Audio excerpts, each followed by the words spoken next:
morning. The power of leverage. First off, what the hell is leverage?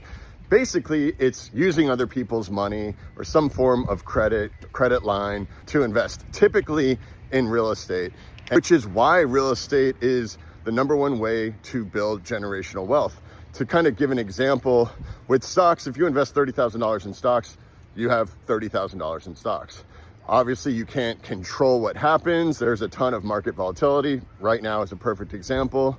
And there are no tax advantages. That's a big one. There's no tax advantages. Now, I'm not telling people not to invest in stocks. I do. I have mutual funds, ETFs, but it's really important to have a diverse portfolio. I am very heavy on real estate, obviously. One of the reasons is leverage. I don't use a lot of leverage. Part of my investment strategy with Loan and Own is I'm using other people's money, but it's a fairly short-term loan, typically 5 years, definitely not more than that.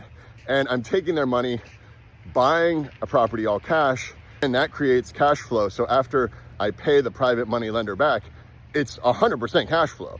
Everybody that does Section 8 and does the BRRRR method, buy, rent, rehab, refinance, and repeat. So he's using a mortgage and refinancing to pull equity out of the home and then take that money and buy more properties. It's a perfect example of leverage and how you almost create money out of thin air, because you're buying these properties, they need work, you're getting them at a discount, you're rehabbing them, bringing them back up to market value, and then you're pulling that equity out to buy more properties. It's a highly leveraged real estate strategy method that works well for a lot of people. With any real estate investment, you get a ton of tax advantages. That's one of the biggest benefits, are the tax advantages. $30,000 in stocks is $30,000 in stocks. $30,000 in real estate could easily equal $300,000 in property that you own. If you have a 10% gain in stocks, which is good. I mean, I think that's what a lot of people expect with a mutual fund.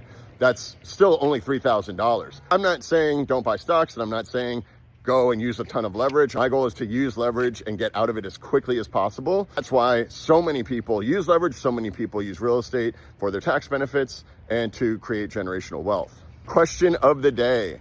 Are your investments working as hard as they can? Always good to review your portfolio, especially now. Everything's going bananas.